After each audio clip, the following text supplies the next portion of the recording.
Hello friends, welcome है आपका हमारे यूट्यूब चैनल एडुडोज में। तो फ्रेंड्स, जैसे कि आप जानते हैं, मैं क्लास 11th के लिए माइक्रो इकोनॉमिक्स के नोट्स अपलोड कर रहा था मैंने, और फर्स्ट और सेकंड चैप्टर के नोट्स मैं पहले ही अपलोड कर चुका हूं। फिर मैंने नोट्स अपलोड करने बंद कर दिए थे कुछ रीजंस की वजह से, पर मुझे बहुत ज़्यादा बच्चों के कमेंट्स आ रहे हैं कि प्लीज़ भैया आगे भी नोट्स अपलोड कर दो। तो आज मैंने आपके लिए चैप्टर 3 का नोट्स अपलोड करने की कोशिश करी है। तो फ्रेंड्स, मैं जल्दी एक ऐसी वीडियो बनाने वाला हूँ जिसमें मैं आपको बताऊंगा कि आप इन नोट्स की हेल्प से कैसे 11th क्लास में माइक्रो इकोनॉमिक्स में 100% स्कोर कर सकते हैं। तो आप उस वीडियो को देखना मत भूलिएगा। मेरे चैनल को सब्सक्राइब कर सकते हैं आप, ताकि आपको आने वाले अपडेट्स टाइम टू टाइम मिल जाए। तो फ्रेंड्स, चलिए शुरू करते हैं क्लास 11 का चैप्टर नंबर 3, कंज्यूमर इक्विलिब्रियम। तो फ्रेंड्स, सबसे पहले इसमें हमें कंसेप्ट आता है यूटिलिटी का। कंसेप्ट आता है यूटिलिटी का मतलब क्या होता है? Satisfaction derived from consumption of a commodity और satisfying power of a commodity. अगर हम उसे एक लाइन में एक्सप्लेन करना चाहे तो हम यूटिलिटी को ऐसे एक्सप्लेन कर सकते हैं। तो फ्रेंड्स, मैं आपको बता देता हूं कि आपने नोट्स की हेल्प से कैसे, मतलब आप इस नोट्स को स्टडी करोगे। मैं इस नोट्स में आपको ब्रीफ डिस्क्रिप्शन देने की बजाय मैं आपको ऊपर ऊपर से सारी चीजें समझाता जाऊंगा। जो चीज नहीं समझ में आती है आप वो मुझे कमेंट करके पूछ सकते हैं, और इससे आपके एग्जाम टाइम में ये नोट्स आपको रिवीजन में बहुत ज्यादा हेल्प करने वाले हैं, क्योंकि इसमें हर एक चीज एनसीईआरटी की हर एक चीज मैंने इसमें इंक्लूड की है।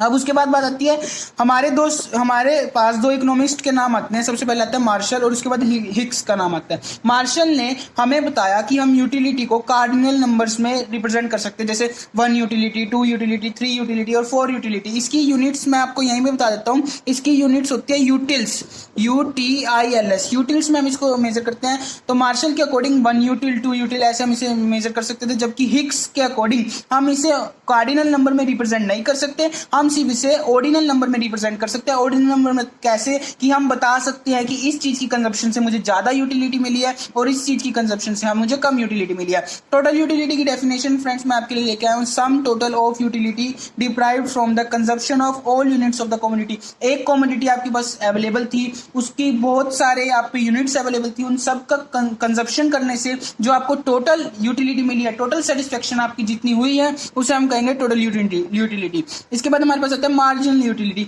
ये बहुत इंपॉर्टेंट है, 1 मार्क्स के लिए बहुत ज्यादा इंपॉर्टेंट है, आप इसे अच्छे से करके जाइएगा। मार्जिनल यूटिलिटी का मतलब है एडिशनल यूटिलिटी जो आपको मिली है consumption of 1 additional unit of a commodity. मान लीजिए पहले आपने 1 यूनिट कंज्यूम किया, उसके बाद आप बड़े सेकंड यूनिट कंज्यूम करने पे, और उसके बाद आप बड़े मान लो 3rd यूनिट कंज्यूम करने पे, तो जो आपको फर्स्ट यूनिट से मिली वो थी पहली यूटिलिटी, मतलब पहली बार जो आपको यूटिलिटी मिली। जो दूसरी यूनिट से, फर्स्ट यूनिट के बाद जो दूसरी यूनिट से जो आपको एक्स्ट्रा यूटिलिटी मिली, मान लो आपको फर्स्ट यूनिट से मिली थी 3 यूटिल्स की, उसके बाद जब आप आगे बढ़े तो आपकी यूटिलिटी, टोटल यूटिलिटी होगी 7 यूटिल्स की। तो इसका मतलब ये है कि आपकी मार्जिनल यूटिलिटी कितनी थी? 7 में से 3 माइनस कर दो, मीन आपको सेकेंड यूनिट को कंज्यूम करके कितनी ज्यादा यूटिलिटी मिली है? वो मिली है 4 यूटिल्स की।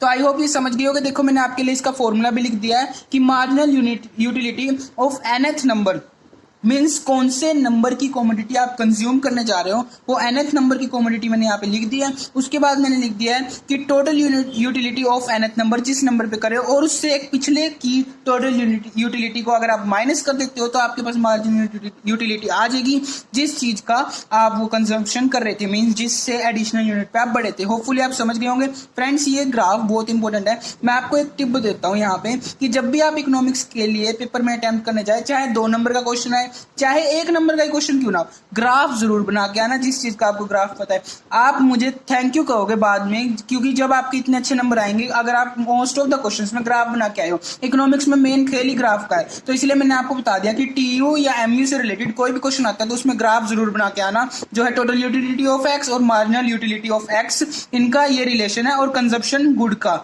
ठीक है। अब उसके बाद मैं आपको थोड़ा एक्सप्लेन करने जा रहा हूँ relation of total utility and relation of marginal utility. Marginal utility और रिलेशन ऑफ टोटल यूटिलिटी मैं आज आपको एक्सप्लेन करने जा रहा हूँ। तो सबसे पहले आप देख सकते हैं, as more and more units are consume, जितनी ज्यादा यूनिट्स को आप कंज्यूम करोगे एमयू जो है आपकी कम होती जाएगी। जैसे कि आप यहाँ देख सकते हैं, यहाँ पे आपकी यूनिट्स बढ़ती जा रही है, टोटल यूटिलिटी बढ़ती जा रही है, पर जो एमयू है वो डिक्रीज होती जा रही है। इस हिसाब से मैं आपको ग्राफ भी समझा दूंगा। अब जब एमयू पॉजिटिव है तो टी यू इंक्रीज होगी। देखिए यहाँ पे सारे में एम यू पॉजिटिव है इसलिए टी यू इंक्रीज हो रही है। और अगर टी यू मैक्सिमम है जब एम यू जीरो होगी, मीन्स जब ये यहाँ पे आके यहाँ पे टच कर देगी इस लाइन पे, तो टी यू मैक्सिमम हाइट पे होगी, उससे ऊपर टी यू नहीं जा सकती। जब वो जीरो पे होगी, मार्जिनल यूटिलिटी जीरो पे होगी, तो टी यू उससे ऊपर नहीं जा सकती। उसके बाद आता है T U decreases when M U is negative. अब एम यू तो ऐसे ग्राफ इसका ऐसे जा रहा है तो ये नीचे भी जाएगा, ये नेगेटिव उसमें भी चला जाएगा। आपको पता ही होगा यहाँ पे नेगेटिव सेक्शन आ गया। अब नेगेटिव सेक्शन आने की वजह से जो टोटल यूटिलिटी है वो भी नीचे डिक्लाइन होना शुरू हो जाएगी। इसमें ये बात कही हुई है। उसके बाद है decreasing M U and T U at increase at decreasing rate. M U decrease हो रहा है इस केस के बाद जब नीचे चली गई वो, और T U is increasing at a diminishing rate. समझने वाली बात है फ्रेंड्स कि टी यू इंक्रीज हो रही है पर एक डिमिनिशिंग रेट से। इसको हम ये ना थ्योरी लैंग्वेज है इकोनॉमिक्स की, इसको अगर मैं सिंपल भाषा में आपसे बात करूं तो टी यू नीचे आने शुरू हो जाएगी, टी यू डिक्रीज होने शुरू हो जाएगी। तो इसका ये मतलब है। तो होपफुली फ्रेंड्स ये आपको इतना समझ में आया होगा। मैंने बहुत मेहनत करी है। अभी मैं आपको आगे चलता हूँ लेके। ये देखिए फ्रेंड्स, यहाँ पे मैंने आपको जो पीछे 4 पॉइंट्स बताए हैं उनसे रिलेटेड पूरा अच्छे से ग्राफ बना के आपको दे दिया है। देखिए एमयू का अलग ग्राफ बनाया है, टीयू का अलग ग्राफ बनाया है। मैंने आपको बताया था जब जब एमयू पॉजिटिव है टीयू इंक्रीज होता जा रहा है, बिल्कुल सही बात है।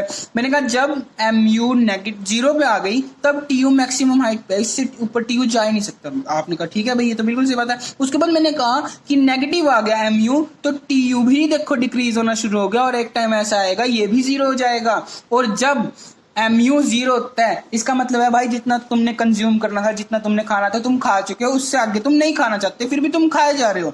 इसे हम कहेंगे पॉइंट ऑफ सैचुरेशन या पॉइंट ऑफ सैटिस्फैक्शन, मतलब तुम्हारा पेट भर चुका है। इकोनॉमिक्स की लैंग्वेज में अगर हम इसे कहें पॉइंट ऑफ सैटिस्फैक्शन, और हम देसी भाषा में अगर हम इसे कहें तो मतलब तुम्हारा पेट भर चुका है, तुम्हें इससे ज्यादा खाने की जरूरत नहीं है, फिर भी तुम खाए जा रहे हो किसी मर्जी चीज के लिए। मतलब कोई भी चीज यहाँ पे खाने का मतलब ये नहीं सिर्फ आप फूड से रिलेटेड बात करें, कंजप्शन से रिलेटेड बात भी हो सकती है। मान लो आपके पेरेंट्स ने कहा भाई आप 1 पेयर ले लो शूज का या 2 पेयर ले लो, चलो ठीक है आपने ले लिए, 3 पेयर शूज आपने ले लिए, इससे ज्यादा की आपको जरूरत भी नहीं है, फिर भी आप अपने मजे के लिए भाई नया डिजाइन आया एक और पेयर शूज के लिए आते हो। तो ये यहाँ पे आपकी पॉइंट ऑफ सैटिस्फैक्शन अचीव हो जाती है जब आपने 3 पेयर्स परचेज कर लिए थे, और जब 4th पेयर परचेज करते हो तो आपकी नेगेटिव में जाती है, तो आपका बजट भी हिल जाता है जिस वजह से टोटल यूनिट भी नीचे आने लग जाती है। आई होप आपको एक कंसेप्ट बिल्कुल क्लियर होंगे। मैं सिर्फ आपको एक ब्रीफ वो दे रहा हूँ डिस्क्रिप्शन ऊपर से, ताकि आपको समझ में आ जाए, और ये नोट्स आप लिखते जाइएगा अपनी कॉपी पे ताकि आपको ये एग्जाम टाइम में बहुत ज्यादा हेल्पफुल हो। और फर्स्ट और सेकंड पार्ट की वीडियो नहीं देखी तो यार देख लो जाके, क्योंकि वो भी बहुत अच्छे से मैंने समझाए हुए हैं। अब उसके बाद आते हैं law of diminishing marginal utility. Diminishing marginal utility में क्या होता है? Marginal utility tend to decline as consumption of commodity increases. जैसे जैसे कंजप्शन बढ़ेगी कमोडिटी की वैसे वैसे एमयू कम होता जाएगा। जैसे कि आप यहाँ देख रहे हो, यहाँ पे टोटल यूटिलिटी मतलब कंजप्शन बढ़ती जा रही है और एमयू कम होता जा रहा है। उसके बाद आता है, इसी को हम कहते हैं fundamental law of satisfaction. Friends आज लिखवा लो, जो मैं इंपॉर्टेंट बता रहा हूँ ना एक एक नंबर में से, उनमें से एक क्वेश्चन पक्का आएगा आपके पेपर में, पक्का। क्योंकि यार पता है इतना एक्सपीरियंस हो चुका है कि इन्हीं में से क्वेश्चन एक एक नंबर के आते हैं। और ये लो तो फ्रेंड्स मैं लिख के दे रहा हूँ आज, बहुत इंपॉर्टेंट लो है, इसको तो अच्छे से रट जो समझ, जो कंसेप्ट समझना है। ये नहीं आप क्रैम करके जा रहे हो, कंसेप्ट समझ के काम करोगे फ्रेंड्स, कभी आपको इकोनॉमिक्स में दिक्कत नहीं आएगी।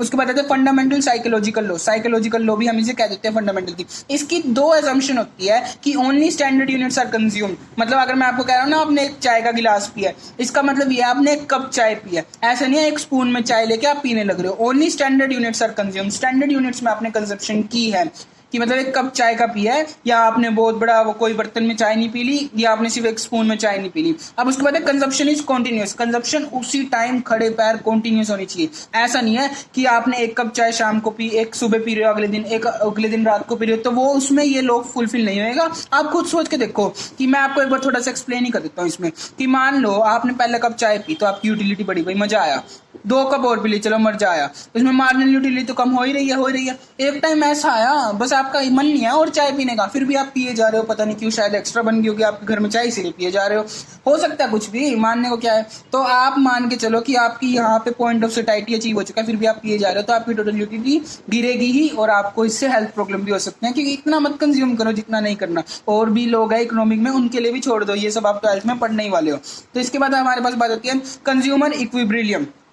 When consumer allocates his income in such a way that his satisfaction is maximum, जब एक कंज्यूमर इस हिसाब से अपनी इनकम को डिवाइड कर दे कि उसकी सेटिस्फेक्शन मैक्सिमम हो जाए, उसे हम कहते हैं कंज्यूमर इक्विब्रिलियम। इस केस में कंज्यूमर दोनों हाथ ऊपर करके नाच भी सकते हैं, क्योंकि कंज्यूमर को इक्विब्रिलियम अचीव हो चुका है। मींस कंज्यूमर की जितनी कमाई थी उसके हिसाब से उसे बढ़िया से बढ़िया सेटिस्फेक्शन मिल गया है, डिस्काउंट अच्छे खासे मिल चुके हैं, जिस वजह से वो पूरा खुश है। भाई मेरे को इतने पैसे मिले थे, इतने पैसे मैंने खर्च किए और मजा सा आ गया।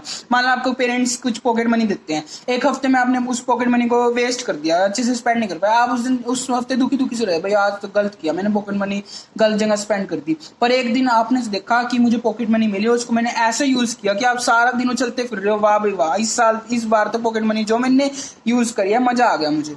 तो इसीलिए इसी को कहते हैं कंज्यूमर इक्विलिब्रियम। ठीक है, अब उसके बाद है MU analysis and consumer equilibrium. अब मैं आपको एक तो आपने एक कमोडिटी के बारे में बात कर रहे हैं या टू कमोडिटी के बारे में, मतलब एक टाइम पे आप वन कमोडिटी कंज्यूम कर रहे हो या टू कमोडिटी कंज्यूम कर रहे हो, उसके बारे में मैं अब आपको एक्सप्लेन करने वाला हूँ। तो चलिए मैं आपको एक्सप्लेन कर देता हूँ। वन कमोडिटी केस देख सकते हो फ्रेंड्स, आपके लिए ग्राफ लेके आया हूं ताकि आपके पेपर में नंबर ना कटे। सबसे पहले तो इसमें हम किस किस चीज को फैक्टर, हम किस किस चीज को लेके चलते हैं, किस किस चीज का हमने ध्यान रखना है। सबसे पहले हमने प्राइस का ध्यान रखना है, एमयू एंड टीयू का ध्यान रखना है और एमयू ऑफ मनी का ध्यान रखना है, मार्जिनल यूटिलिटी ऑफ मनी। कि भाई 1 रुपए की ना एक ही पल्स की टॉफी आएगी, ये नहीं है आप किसी दुकानदार के साथ जाके लड़ने लग जाओगे, 1 रुपए की मुझे 5 पल्स की टॉफी दे, ऐसा पॉसिबल नहीं है। इसी को कहते हैं एमयू ऑफ मनी, जितनी उस मनी की वैल्यू है उसमें उतनी ही आ पाएगी। ठीक है, एमयू का मतलब आपको पता है मार्जिनल यूटिलिटी। अब आप यहाँ पे देख सकते हैं, यहाँ पे है ये प्राइस, ये रिप्रेजेंट करता है प्राइस को। अब उसके बाद ये है पॉइंट ऑफ इक्विलिब्रियम, जहां पे आपने जितने पैसे खर्च किए थे उतने की आपको सेटिस्फेक्शन मिल चुकी है। इसके बाद आप फालतू में पैसे खर्च किए जा रहे हो, फालतू में पल्स की टॉफियां ले जा रहे हो और आपके लिए किसी काम की नहीं है वो पल्स की टॉफियां इसके आगे। तो आप ये समझ गए होंगे, नहीं तो आप इसे एक बार अंडरस्टैंड करने की कोशिश करिए। अगर आपको डाउट आता है तो यार कमेंट सेक्शन आपके लिए खुला है, खुल्लम खुल्ला कमेंट करो और मैं खुल्लम खुल्ला रिप्लाई करूंगा। उसके बाद आता है two commodity case. Two commodity case में क्या होता है, इसमें तो आप देख सकते हैं एक कमोडिटी ले रहे हो, अब आपने मार्जिनल यूटिलिटी ऑफ मनी निकालनी है, तो उसके लिए मार्जिनल यूटिलिटी ऑफ एक्स, कितनी मार्जिनल यूटिलिटी मिल रही है और उसके प्राइस से डिवाइड कर सकते हो। अब इस केस में आ रहा है 2 कमोडिटी ले रहे हो, एक कमोडिटी हमने ले ली एक्स कमोडिटी, एक कमोडिटी हमने ले ली वाई कमोडिटी। तो आप समझ ही पा रहे होंगे। तो इसका देखो, इसका डायग्राम ऐसे बनता है, इसे ना प्यार से बहुत सारे बच्चे सीजर्स वाला डायग्राम कहते हैं, क्योंकि भाई इतने सारे डायग्राम हो जाते हैं, इतने सारे चार्ट्स हो जाते हैं इकोनॉमिक्स में कि याद करना बहुत मुश्किल हो जाता है। इसीलिए कुछ बच्चे से प्यार से सीजर्स वाला डायग्राम भी कहते हैं। आप भी इसे ऐसे याद कर सकते हैं, मैंने इसीलिए बताया, थोड़ा सा फन हो जाता है और थोड़ा सा आपको याद करने में आसानी हो जाती है। तो अब आप देखिए, अब एक टाइम पे 2 चीजें कंज्यूम कर रहे हैं, price of X and consumption of good X. ऐसे ही इसका उल्टा यहाँ पे चल रहा है, consumption of good Y and price of good Y. ठीक है, तो आप यहाँ देख सकते हैं, जैसे मार्जिनल यूटिलिटी सिंगल केस में था बिल्कुल सेम काम वहीं पे है, और यहाँ से इनकी प्राइस की लाइन जारी होती है और यहाँ पे इन्हें पॉइंट ऑफ इक्विलिब्रियम आ चुका है। भाई अब इससे ज्यादा खरीदने का कोई तुम्हारे लिए फायदा नहीं है। अगर यहाँ पे इससे ज्यादा वाई गुड खरीद रहे हैं, नीचे आ रहे हैं, मतलब उन्होंने गलत कर रहे हैं, ऐसे यहाँ पे गलत कर रहे हैं। तो आप ये समझ गए होंगे। तो अब उसके बाद अगर कोई डाउट आता है तो कमेंट सेक्शन में पूछ सकते हो। उसके बाद आता है law of equi marginal utility.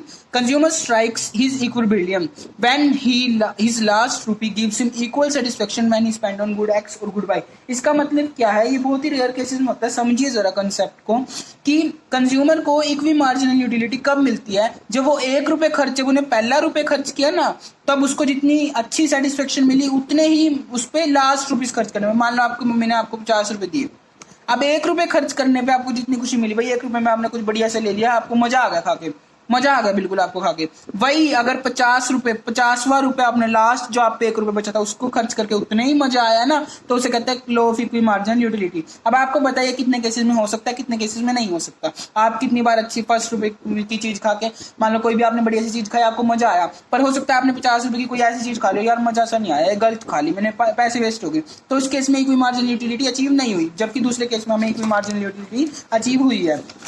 Hopefully आपको ये समझ में आ जाएंगे। अब आप समझ सकते हैं इसके अजम्पशन क्या है। सबसे पहले तो utility is measured in cardinal number, जैसे कि मैंने आपको बताया था कि हम कार्डियल नंबर में मेजर कर रहे हैं। उसके बाद मैंने आपको बताया था, जैसे मैंने आपको यहाँ पे पीछे लिखवाया भी है कि 2 हमारे पास इकोनॉमिस्ट हुए थे, एक का नाम था मार्शल और एक का नाम था हिक्स। तो हिक्स ने मार्शल ने हमें बताया था कार्डियल नंबर में, जबकि हिक्स ने कहा था ऑर्डिनल नंबर का, जबकि हम यहाँ इकोनॉमिक्स में यूज कर रहे हैं कार्डियल नंबर का।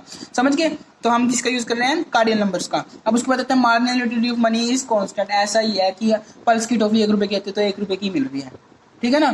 ऐसा नहीं है कि महंगाई बढ़ गई और पल्स की टॉफी 2 रुपए की होगी, ऐसा दिन ना है भाई।